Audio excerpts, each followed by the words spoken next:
तो अस्सलाम वालेकुम। तो आज का हमारा topic chapter number 2 acid base and salt में एमसीक्यूज सेक्शन ए के सॉल्व करेंगे। ठीक है, तो इसमें टोटल 10 एमसीक्यूज मौजूद है, लेकिन जो एमसीक्यूज जो हैं इसके अलावा भी आपके पास आ सकते हैं। ठीक है, तो ऐसा नहीं कि सिर्फ एमसीक्यूज इसी में से है, बल्कि आपने पूरी बुक्स का मुताला करना है। तो मौजूद हमारे पास पहला MCQs, corrosive effect on skin is caused by. तो किस चीज़ के जो स्किन पर असरात पड़ते हैं वो बहुत डैमेजिंग होते हैं, तो वो क्या है? एसिड, बेस, सॉल्ट या both A and B. A and B यानी एसिड और बेस दोनों। तो बोथ ए एंड बी, तो एसिड हो या बेस हो, दोनों के असरात जो स्किन में होते हैं वो कोरोसिव होते हैं। ठीक है, तो इसी तरीके से दूसरा हमारे पास मौजूद है, preservatives are use to preserve. तो प्रिजर्वेटिव्स किस लिए इस्तेमाल किए जाते हैं बेटा? चीज़ों को सेव करने के लिए किए जाते हैं ताकि उसकी शेल्फ लाइफ बढ़ सके। तो preservatives are use to preserve what? तो किसको प्रिजर्व करने के लिए इस्तेमाल किया जाता है प्रिजर्वेटिव? एसिड, बेसिस, फूड या वाटर। तो फूड को प्रिजर्व करने के लिए, महफूज करने के लिए प्रिजर्वेटिव का इस्तेमाल किया जाता है। तीसरा है हमारे पास, which of the following is not an Arrhenius acid. तो आर्हेनियस के मुताबिक एसिड कौन होते हैं? जो कि H+ आयन दें वो होते हैं एसिड। तो यहाँ मौजूद हमारे पास HCl। तो HCl हमें क्या देता है बेटा? H+ आयन देता है वाटर में हल होने के बाद। तो HCl है एसिड। इसी तरीके से हमारे पास HNO3 है। ठीक है, तो HNO3 को पानी में हल करेंगे तो H+ आयन आपके पास आएगा। तो ये भी क्या है बेटा? आपके पास एसिड है। और इसी तरीके से H2SO4 को पानी में हल करें तो आपके पास आएगा 2H+ और प्लस SO4 2-। तो ये भी क्या है बेटा? एसिड है आपके पास। जो कार्बन डाइऑक्साइड है वो एसिड नहीं है, तो इसको पानी में हल करेंगे तो आपके पास H+ नहीं आएगा। तो according to Arrhenius, carbon dioxide is not an acid. ठीक है, तो पूछा ये गया कि कौन एसिड नहीं है, तो कार्बन डाइऑक्साइड एसिड नहीं है। तो इसी तरीके चौथा एमसीक्यू आपके पास मौजूद है, NH3 can be a base according to. तो NH3 बेस तो है, लेकिन किसके मुताबिक? ठीक है, थ्योरीज का आपको नाम दिया गया है। आर्हेनियस थ्योरी के मुताबिक नहीं है। आर्हेनियस थ्योरी के मुताबिक NH3 बेस नहीं है।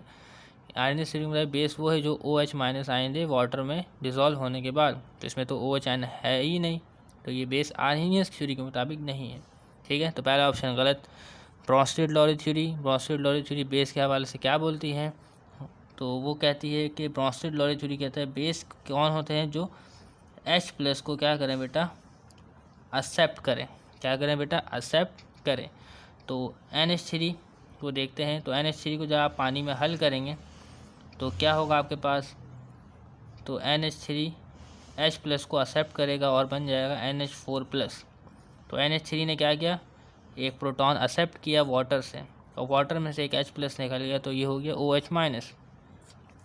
तो NH3 क्या है बेटा? ब्रोंस्टेड थ्योरी के मुताबिक बेस है। ब्रोंस्टेड थ्योरी के मुताबिक बेस है, लेकिन अभी आगे चेक करना है, अभी बात ख़त्म नहीं हुई।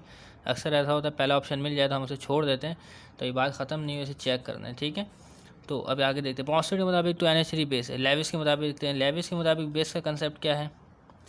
लेविस के मुताबिक बेस का कंसेप्ट आपके पास है इलेक्ट्रॉन पेयर डोनर का। क्या है बेटा? इलेक्ट्रॉन पेयर डोनर का। ठीक है, तो NH3 का अगर मैं स्ट्रक्चर बनाता हूँ, आप देखिए NH3 एक हाइड्रोजन, एक हाइड्रोजन। ठीक है, इसके तीन साइड में 3 हाइड्रोजन होता है और एक लोन पेयर फारिग होता है। एक लोन पेयर आगे क्या होता है बेटा? फारिग होता है। तो क्या है बेटा? ये क्या करेगा? अपने जो दो इसके पास, इसके बाद जो एक इलेक्ट्रॉन पेयर पड़े हैं, तो वाटर में से जो एक H+ रिलीज़ होगा। क्या रिलीज़ होगा बेटा? H+। तो मैं यहाँ वाटर को लिखता हूँ, आप देखें दोबारा, H+ और OH-। ठीक है, वाटर ऐसे ही होता है। तो क्या ये अपने लोन पेयर इस H+ को डोनेट करेगा और H+ को अपने साथ रख लेगा, और ये बनेगा आपके पास क्या बनेगा? N। ठीक है, इस तरीके से आपके पास ये होगा। ठीक है, तो ये क्या हो गया बेटा? आपके पास NH4 हो गया। ठीक है ना, NH4 ये अपने लोन पेयर इसने हाइड्रोजन को डोनेट कर दिए, किए तो ये वाले, तो उससे कोई मसला नहीं है। तो इसने क्या है बेटा? इसकी एरो भी हटा दें, कोई मसला नहीं। तो ये क्या हो गया बेटा? आपके पास NH4 हो गया। क्या हो गया बेटा? NH4। तो इस तरीके से क्या है बेटा? NH3 ने अपने लोन पेयर डोनेट किए। ठीक है, तो लेविस के मतलब जो लोन पेयर डोनेट करें, lone pair of electron donate करें, वो क्या कहलाता है? बेस। तो NH3 क्या है बेटा? लेविस की थ्योरी के मुताबिक बेस है। ठीक है, तो इसी तरीके से इसका जो आंसर होगा वो होगा बोथ डी होगा, जिसमें बोथ बी एंड सी है। तो NH3 is a base, can be a base according to both B and C, यानी Bronsted Lowry theory and Lewis theory. तो थ्योरीज़ के बारे में जब पता होगा तभी आप टिक लगा पाएंगे, तो तुक्का नहीं चलेगा, ठीक है। इसके अलावा जो पांचवा हमारे पास मौजूद है, पांचवा है which of the following is a Lewis base. तो इनमें से लेविस बेस कौन है, ठीक है। तो लेविस बेस होने के लिए शर्त है कि वो इलेक्ट्रॉन पेयर डोनर हो, ठीक है। एसिड होते हैं इलेक्ट्रॉन पेयर एक्सेप्टर। तो आज देखते हैं तो ये इलेक्ट्रॉन पेयर डोनर किसके कौन है। तो देखें ज़्यादा इलेक्ट्रॉन Cn के पास है, Cn के ऊपर नेगेटिव चार्जेस मौजूद है। तो Cn क्या है बेटा, इलेक्ट्रॉन पेयर डोनर है। तो वो कोई भी अगर H+ आगे पीछे होगा तो उसको अपने इलेक्ट्रॉन पेयर को डोनेट करेंगे H+ को, और उसके साथ क्या करेंगे बेटा, बॉन्ड बना लेंगे, वो हो जाएगा HCN, ठीक है। तो कौन है बेटा यहाँ पे आपके पास लेविस बेस, वो है Cn-, ठीक है।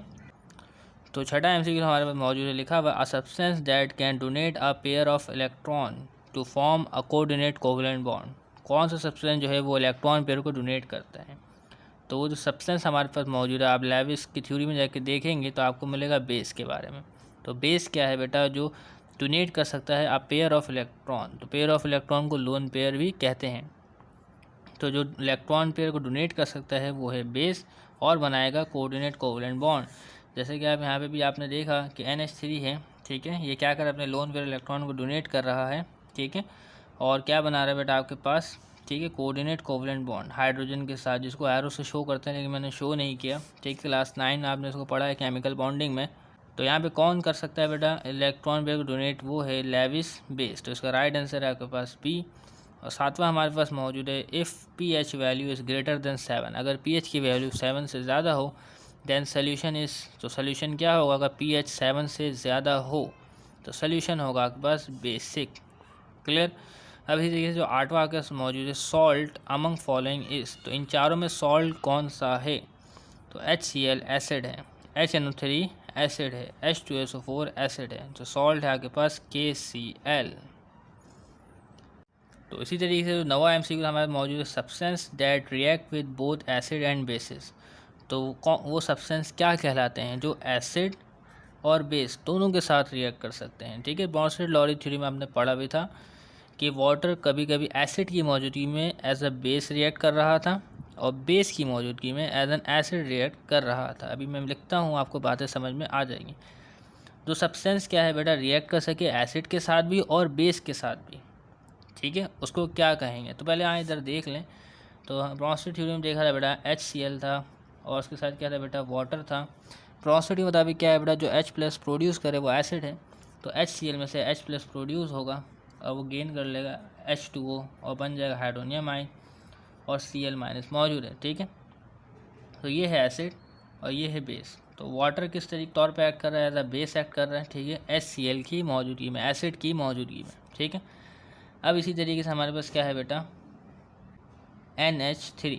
तो NH3 जब क्या है बेटा पानी में डिज़ोल्व होगी, ठीक है, तो क्या होगा इसमें से आपके पास जो मौजूद है ये क्या है बेटा बेस। और बेस क्या करता है बेटा प्रोटॉन एक्सेप्ट करता है। तो इस H2O में से बेस, H2O में से H+ जो है वो एक्सेप्ट करेगा NH4 NH3 और बन जाएगा NH4+। तो प्रोटॉन एक्सेप्ट किया बेस ने, क्या किया बेटा प्रोटॉन एक्सेप्ट किया। तो ये क्या है बेटा प्रोटॉन है, और ये क्या है बेटा एसिड है, ठीक है। और इसके बाद आगे बढ़ना है OH आयन। तो बताएं देखें H2O एक्ट कर रहा है एज अ बेस और एज एन एसिड। तो H2O क्या है बेटा एम्फोटेरिक सब्सटेंस है। तो जो सब्सटेंस क्या कर सके बेटा एसिड और बेस दोनों के साथ रिएक्ट कर सके उसको कहते हैं conjugate acids, conjugate basis, amphoteric substance, buffer. तो उसको कहते हैं एम्फोटेरिक सब्सटेंसेस, क्लियर है। तो जो एसिड और बेस दोनों के साथ रिएक्ट कर सके उसको आप कहेंगे एम्फोटेरिक सब्सटेंसेस, क्लियर है।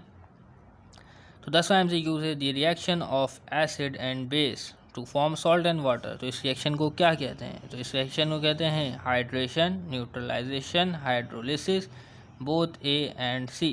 तो इसका राइट आंसर आपके पास न्यूट्रलाइजेशन। तो न्यूट्रलाइजेशन रिएक्शन में आपके पास क्या होता है एसिड और बेस रिएक्ट करते हैं और क्या बनाते हैं बेटा सॉल्ट और वाटर। तो एसिड का Cl- और बेस का Na+ रिएक्ट करेगा और बनाएगा Cl NaCl और बन जाएगा बेटा वाटर HOH H2O, ठीक है।